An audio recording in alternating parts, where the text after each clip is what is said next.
নমস্কার, ঠিক সন্ধ্যে ৬টা নিউজ ১৮ বাংলা জেলা থেকে সরাসরি নিয়ে আপনাদের সঙ্গে রয়েছে আমি তমশ্রী। শুরুতেই যে খবরের দিকে নজর রাখতেই হবে, ৯ আগস্ট আরজি করে তরুণী চিকিৎসককে ধর্ষণ করে খুনের ঘটনার পর থেকে আরজি করে একাধিক দুর্নীতির খবর যখন প্রকাশ্যে আসে তখন লাগাতার আন্দোলন চালিয়ে যান জুনিয়র চিকিৎসকরা। তাদের একাধিক দাবি ছিল, সেই দাবিতে এবার ডাক্তারদের পরীক্ষায় করা নজরদারি। আরজি করা আন্দোলনকারীদের দাবি মেনে পদক্ষেপ, আন্দোলনকারী ডাক্তারদের দাবি মেনে পরীক্ষায় নজরদারি।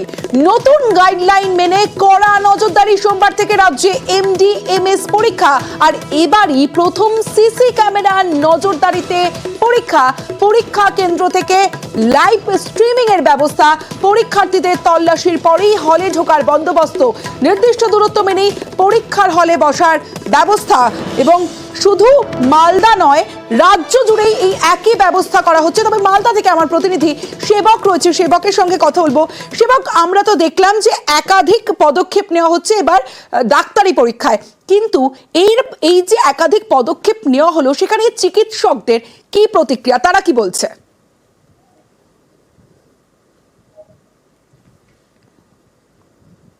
দেখো, সুনির্দিষ্টভাবে ক্যামেরার সামনে এসে কেউই মন্তব্য করতে চাননি এই ব্যাপারে, কারণ রাজ্যের সব মেডিকেল কলেজেই কাল থেকে পরীক্ষা শুরু হচ্ছে। মালদা মেডিকেল কলেজেও প্রস্তুতি কিন্তু এই মুহূর্তে তুঙ্গে।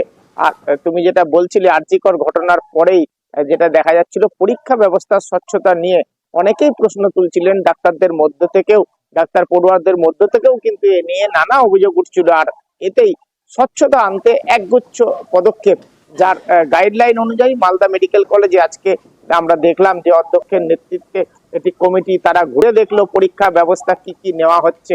এবং যা শুনলাম, যা তথ্য আসছে, যে গাইডলাইন এসেছে, তাতে করে কিন্তু একজন পরীক্ষার্থী থেকে আরেকজন পরীক্ষার্থী যথেষ্ট দূরত্বে বসবে, তাদের ফিক্সিং করা হবে, অর্থাৎ তল্লাশি করে পরীক্ষা কেন্দ্রে ঢোকানো হবে।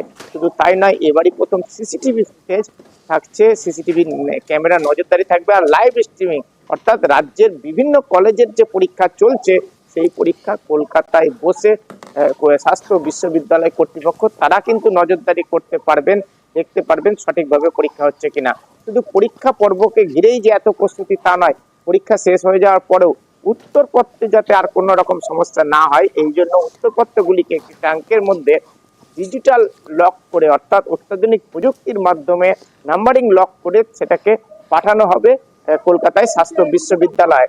এর ফলে স্বচ্ছতা পরীক্ষা ব্যবস্থার বজায় থাকবে, এমনটাই বলছেন পরীক্ষার সঙ্গে যুক্ত যারা রয়েছেন তারা। মালদা মেডিকেল কলেজের অধ্যক্ষ, তিনিও একই কথা জানিয়েছেন যে এই ব্যবস্থাগুলো এবারই গাইডলাইন অনুযায়ী প্রথম। আর পরীক্ষার্থীদের অনেকেই বলছেন যে স্বচ্ছতার দাবি দীর্ঘদিন তাদের ছিল, সেক্ষেত্রে স্বচ্ছতা এলে ভালোই হবে। এটা কতটা কার্যকরী হচ্ছে, কিভাবে কার্যকর করা হচ্ছে, সবটাই তারা নজর রাখছেন যে কিভাবে। ধন্যবাদ সেবক। আমরা এখানে পরীক্ষার সংক্রান্ত যে একটা এসওপি, অর্থাৎ যে একটা নির্দেশিকা বেরিয়েছে স্বাস্থ্য বিশ্ববিদ্যালয়ের, সেই নির্দেশিকা অনুযায়ী আমরা কিছু কিছু বিশেষ ব্যবস্থা নিচ্ছি। তার মধ্যে ওই সিসিটিভি কাভারেজ ছিল, সিসিটিভি করা, সিসিটিভি থ্রু দিয়ে লাইভ স্ট্রিমিং হবে, ওটা ইউনিভার্সিটি দেখতে পাবে। বডি ফ্রিস্কিং, অর্থাৎ তাদের নানান বডি ফ্রিস্কিং চেকিং করে আমরা তাদের হলে ঢোকানো হবে। নির্দিষ্ট ডিস্টেন্স মানে মাপ মেপে আমরা তাদের বসার অ্যারেঞ্জমেন্ট করব।